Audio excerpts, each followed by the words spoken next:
আসসালামু আলাইকুম। আশা করি সবাই ভালো আছেন। গণপ্রজাতন্ত্রী বাংলাদেশ সরকারের সংস্কৃতি বিষয়ক মন্ত্রণালয়ের আওতাধীন গ্রন্থাগার অধিদপ্তরে তাদের নিয়োগ বিজ্ঞপ্তি প্রকাশ করেছে গত 27 জুলাই 2025। তো যারা আবেদন করতে চান তারা dpl.teltech.com.bd এই ওয়েবসাইটে প্রবেশ করে আবেদন করতে পারবেন। মোবাইলের মাধ্যমে আবেদন করতে পারবেন। এক নম্বরে এখানে দেওয়া আছে কম্পিউটার অপারেটর, গ্রেড হচ্ছে 13, পদের সংখ্যা হচ্ছে 9টি। শিক্ষাগত যোগ্যতা চাওয়া হয়েছে কোনো স্বীকৃত বিশ্ববিদ্যালয় বা প্রতিষ্ঠান হতে স্নাতক ডিগ্রি। বিজ্ঞান বিভাগের প্রার্থীদের অগ্রাধিকার দেওয়া হবে। 2 বছরের অভিজ্ঞতা সম্পন্ন বিভাগীয় ডাটা এন্ট্রি কন্ট্রোল অপারেটরের ক্ষেত্রে শিক্ষাগত যোগ্যতা শিথিলযোগ্য। নিয়োগকারী কর্তৃপক্ষ কর্তৃক অপটিটিউড টেস্টে উত্তীর্ণ হতে হবে। 2 নম্বরে দেওয়া আছে টেকনিক্যাল সহকারী ক্যাটলগার, গ্রেড হচ্ছে 13, পদসংখ্যা হচ্ছে 1টি। কোনো স্বীকৃত বিশ্ববিদ্যালয় বা প্রতিষ্ঠান হতে অন্যান্য স্নাতক বা সমানের ডিগ্রি চাওয়া হয়েছে। গ্রন্থাগার ও তথ্যবিজ্ঞান বিষয়ে ডিপ্লোমা, কোনো সরকারি বা আধা-সরকারি প্রতিষ্ঠান সংশ্লিষ্ট বিষয়ে 2 বছরের কাজের অভিজ্ঞতা চাওয়া হয়েছে। 3 নম্বরে দেওয়া আছে লিপিকার কাম কম্পিউটার অপারেটর, গ্রেড হচ্ছে 13, পদসংখ্যা হচ্ছে 1টি। কোনো স্বীকৃত বিশ্ববিদ্যালয় বা প্রতিষ্ঠান হতে অনন্য দ্বিতীয় শ্রেণীর স্নাতক বা সমমানের ডিগ্রি চাওয়া হয়েছে। 4 নম্বরে দেওয়া আছে পাঠক পাঠকক্ষ সহকারী, বেতন গ্রেড হচ্ছে 14, পদসংখ্যা হচ্ছে 2টি। কোনো স্বীকৃত বিশ্ববিদ্যালয় বা প্রতিষ্ঠান হতে স্নাতক বা সমমানের ডিগ্রি এবং গ্রন্থাগার বিষয়ে সার্টিফিকেট কোর্স পাস। কোনো সরকারি বা আধা সরকারি প্রতিষ্ঠানে এ কাজে বাস্তব অভিজ্ঞতা থাকতে হবে। 5 নম্বরে দেওয়া আছে রেফারেন্স অ্যাসিস্ট্যান্ট, গ্রেড হচ্ছে 14, পদসংখ্যা হচ্ছে 3টি। কোনো স্বীকৃত বিশ্ববিদ্যালয় বা প্রতিষ্ঠান হতে স্নাতক বা সমমানের ডিগ্রি এবং গ্রন্থাগার বিষয়ে সার্টিফিকেট কোর্স পাস। কোনো সরকারি বা আধা সরকারি প্রতিষ্ঠানে এই কাজে বাস্তব অভিজ্ঞতা থাকতে হবে। 6 নম্বর দেওয়া আছে হিসাব রক্ষক, গ্রেড হচ্ছে 15, পদসংখ্যা হচ্ছে 6টি। কোনো স্বীকৃত বিশ্ববিদ্যালয় বা প্রতিষ্ঠান হতে অনন্য বাণিজ্য বিভাগে স্নাতক বা সমমানের ডিগ্রি সহ সরকারি বা স্বায়ত্তশাসিত প্রতিষ্ঠানে হিসাব রক্ষণ কাজে বাস্তব অভিজ্ঞতা থাকতে হবে। 7 নম্বরে দেওয়া আছে লাইব্রেরি অ্যাসিস্ট্যান্ট, গ্রেড হচ্ছে 16, পদসংখ্যা হচ্ছে 23টি। কোনো স্বীকৃত বিশ্ববিদ্যালয় বা প্রতিষ্ঠান হতে স্নাতক বা সমমানের ডিগ্রি সহ গ্রন্থাগার বিজ্ঞানে সার্টিফিকেট কোর্স সম্পন্ন হতে হবে। 8 নম্বরে দেওয়া আছে লাইব্রেরি সহকারী, পদসংখ্যা হচ্ছে 3টি।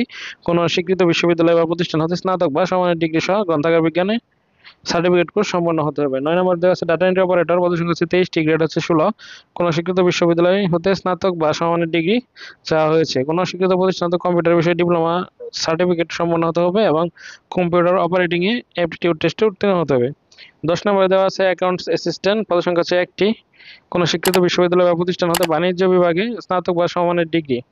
এখানে ডাটা এন্ট্রি অপারেটর যারা আবেদন করতে চান তারা বিশেষ করে যে কম্পিউটার ডিপ্লোমা সার্টিফিকেট, এটি আপনারা যে কোনো ট্রেনিং সেন্টার থেকে কোর্স কমপ্লিট করে একটি সার্টিফিকেট নিতে পারবেন আর কি। তারপরে 11 নম্বরে দেওয়া আছে ক্যাশিয়ার, পদসংখ্যা হচ্ছে 1টি। কোনো স্বীকৃত বিশ্ববিদ্যালয় বা প্রতিষ্ঠান হতে বাণিজ্য বিভাগে স্নাতক বা সমমানের ডিগ্রি।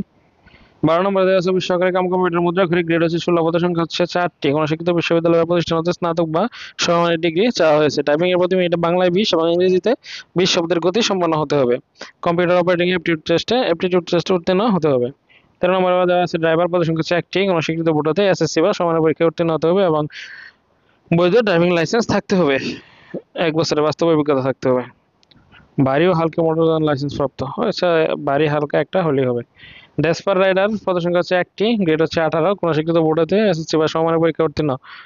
ডেসপার রাইডার এটা সড়ক পরিবহন আইন 2018 সরকারি মোটর ভেহিকেল অর্ডিন্যান্স 1983 এর বিধান অনুসারে লাইসেন্স প্রাপ্ত মোটর সাইকেল চালানোয় 1 বছরের বাস্তব অভিজ্ঞতা থাকতে হবে। 15 নম্বরে দেওয়া আছে অফিস সহায়ক, পদসংখ্যা হচ্ছে 6টি। কোনো শিক্ষিত বোর্ড হতে অনন্য মাধ্যমিক বা সমান পরীক্ষায় উত্তীর্ণ হতে হবে। 16 নম্বরে দেওয়া আছে অফিস সহায়ক কাম কম্পিউটার নিরাপত্তা প্রহরী, অফিস সহায়ক প্লাস নিরাপত্তা প্রহরী, পদসংখ্যা হচ্ছে 8টি। কোনো স্বীকৃত বোর্ড হতে অনন্য মাধ্যমিক বা সমানের পরীক্ষায় উত্তীর্ণ হতে হবে। তো এই ছিল নিয়োগ বিজ্ঞপ্তিটি। সকল পদের প্রার্থীর ক্ষেত্রে 1/7/2025 তারিখে বয়স সীমা 18 থেকে 32 বছর হতে হবে। 18 থেকে 32 বছরের ভিতরে যারা আছেন তারা সবাই আবেদন করতে পারবেন। এখানে আবেদনের শেষ তারিখ হচ্ছে 2/9/2025 তারিখ বিকাল 5টা। আর আবেদন শুরুর তারিখ হচ্ছে 4/8/2025 সকাল 10টা। তার মানে আগস্টের 4 তারিখ থেকে শুরু করে আপনারা সেপ্টেম্বরের 2 তারিখের ভিতর আবেদন করতে পারবেন। অনলাইনে আবেদন আর সকল প্রসেস একই। এই ছিল আজকের নিয়োগ বিজ্ঞপ্তির পোস্টটি। এখানে আরেকটা সার্কুলার আছে যে তাদের বুক শর্টার, গ্রেড 19, পদসংখ্যা হচ্ছে 33টি। কোনো স্বীকৃত বোর্ড হইতে অনন্য মাধ্যমিক বা সমান পরীক্ষা উত্তীর্ণ হতে হবে। এটা একটা পুনর্নিয়োগ, এই নিয়োগটা আগেও হয়েছিল। যারা আবেদন করতে চান 27 তারিখে তারা আরেকটি পুনর্নিয়োগ প্রকাশ করেছে, এই পোস্টেও আবেদন করতে পারবেন। এই পোস্টের ক্ষেত্রেও আপনার একই ওয়েবসাইটে প্রবেশ করে আবেদন করতে হবে। dpl.teltech.com.bd এই ওয়েবসাইটে প্রবেশ করে আবেদন করবেন। আর আবেদনের জমা দানের শেষ তারিখ একই সময় 2/9/2025 তারিখ। তো আজকের ভিডিওটি এই পর্যন্তই। আমাদের চ্যানেলটিকে সাবস্ক্রাইব করবেন এবং ভিডিওটি ভালো লাগলে একটি লাইক দিবেন এবং আপনাদের বন্ধুদের সাথে শেয়ার করবেন। ধন্যবাদ সবাইকে। আল্লাহ হাফেজ।